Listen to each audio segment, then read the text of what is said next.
makan dengan porsi jumbo itu memang berbahaya. Kecuali untuk sobat totan yang satu ini.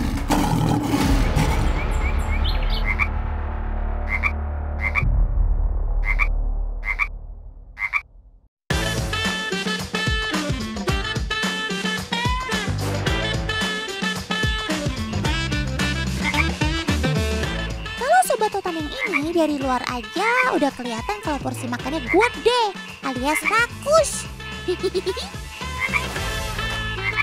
Ini dia si kodok bertanduk atau disebut kodok Pac-Man.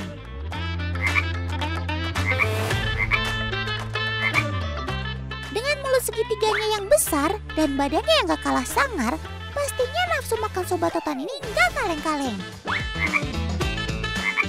100 deh buat totan. Mulutku yang besar memungkinkan aku untuk memakan beraneka ragam jenis hewan, bahkan yang ukurannya relatif besar. Fakta uniknya lagi, aku juga bisa loh memangsa target yang ukurannya sebesar badanku. Aku ini karnivora obligatan, alias murni pemakan daging. Aku cenderung melahap apa saja yang bergerak di depanku.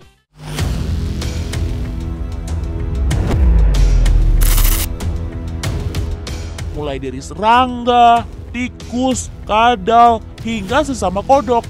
Nah, karena kebiasaan makanku yang rakus, maka saat memeliharaku, sebaiknya kandang harus dipisah satu sama lain. Tujuannya agar aku tidak saling menyerang, Tan. Karena saat aku lapar, aku bisa saja menjadi kanibal. Oh iya, dari banyak jenis kodok, hanya aku saja yang memiliki gigitan.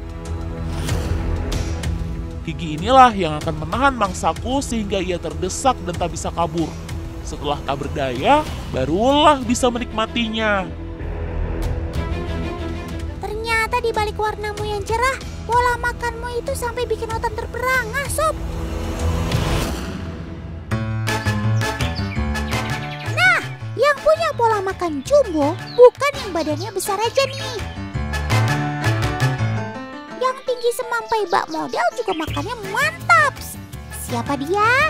Siapa lagi kalau bukan jerapah?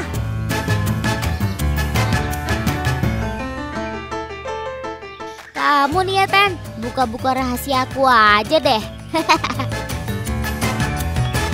Emang sih, aku ini hewan dengan leher yang sangat menjulang.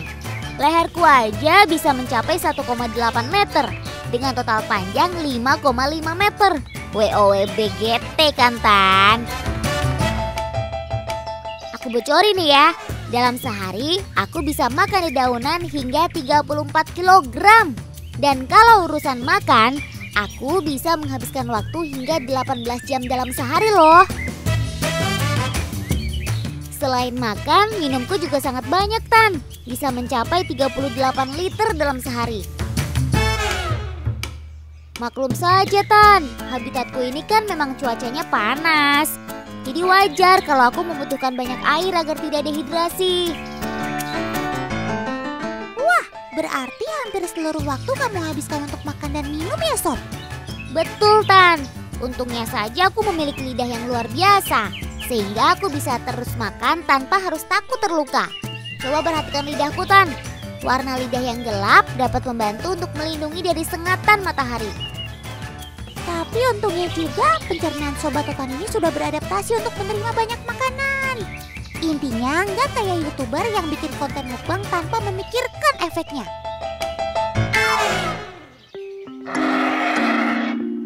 Ngomongin pola makan sobat totan yang unik memang gak ada habisnya, teman. Kayak sobat totan yang satu ini, yang gak makan hewan hidup atau tumbuhan yang utuh. Tapi yang dia makan adalah sisa kehidupan alias bangkai. Ini dia si burung bangkai.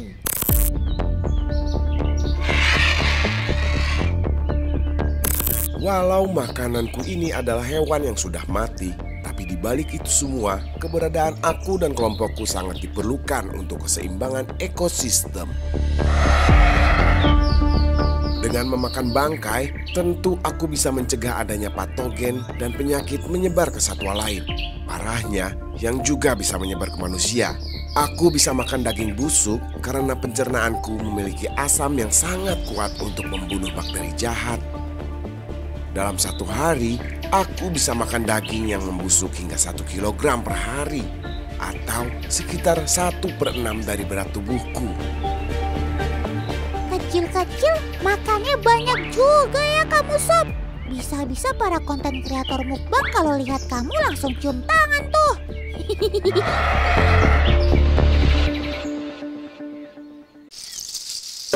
Nah, sebelum membahas pola makan Sobat Totan ini, kita lihat aksinya dulu yuk. Bukan sulap, bukan sihir. Si burung madu ini bisa melayang teman. Keahlian udara ini disebut hovering. Keren kan? Nah, kira-kira apa hubungannya terbang melayang dengan pola makan burung ini? Sebelumnya coba perhatikan lagi Tan. Saat terbang, aku bisa mengepak sayapku hingga 90 kali kepakan per detik. Makanya gerakan sayapku terlihat seperti blur karena saking cepatnya. Nah sayangnya kegiatan hovering ini sangat menguras energi dan banyak membakar kaloriku Tan. Aku seperti melakukan olahraga terus-menerus. Nah agar metabolisme tubuhku tetap terjaga, aku harus makan banyak Tan, dan sangat banyak. Wah, sebagai kelompok burung yang paling kecil di dunia, memangnya sebanyak apa sih makan kamu, Sob? Jangan salah ya Tan, aku ini bisa makan setiap 10 menit sekali. Bayangkan Tan, setiap 10 menit. Dalam 1 jam saja, aku mungkin bisa makan hingga 5 atau 6 kali. Dan dalam 1 harinya, aku bisa mendatangi hingga 2000 bunga loh. Supaya nutrisiku tercukupi, aku gak hanya makan nektar aja Tan. Sesekali aku juga makan serangga kecil, semut, hingga nyamuk untuk pelengkap proteinku.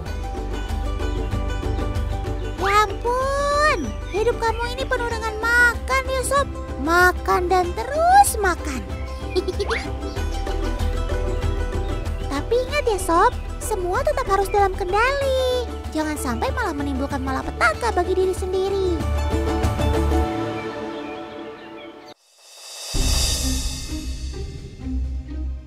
Banyak orang bilang aku ini ulat yang rakus.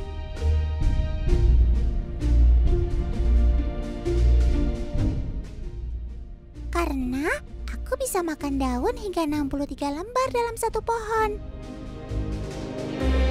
Dan kebayangkan kalau ada kawananku juga di pohon yang sama, pasti pohon tersebut akan cepat gundul. Aku makan banyak daun juga bukan tanpa alasan.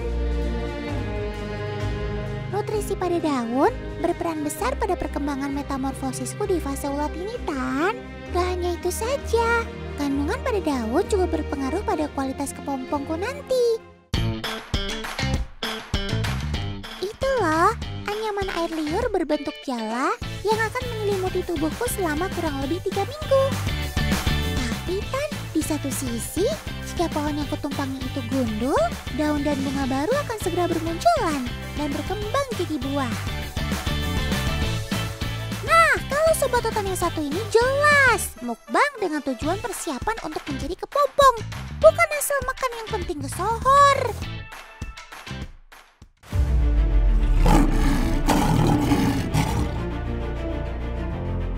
Kalau tadi banyak Sobat Totan yang pola makannya tak terkendali, beda halnya dengan si raja hutan singa, teman.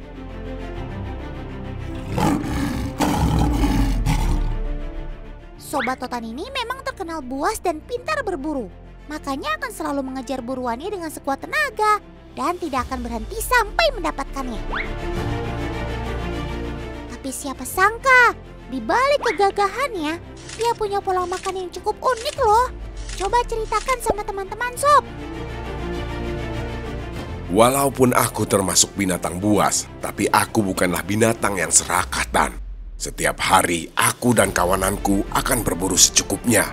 Jadi kalau sudah kenyang, walau ada mangsa berada sangat dekat, kami akan cuek bebek tuh. Terkadang aku dan kawananku juga suka meninggalkan sisa makanan saat sudah kenyang. Dan biasanya yang lanjut akan makan adalah hewan-hewan oportunis seperti hyena. Kalau pola makan kamu seperti itu, pasti nggak cocok tuh ikutan live sambil mukbang. Karena kalau sudah dirasa cukup, si raja hutan ini akan meninggalkan lalu bersantai. Jadi nggak ada tuh istilah makan yang berlebihan, apalagi sampai mengambil jatah orang lain. Nah, yang ini sih patut kita contoh. Kermak Sob.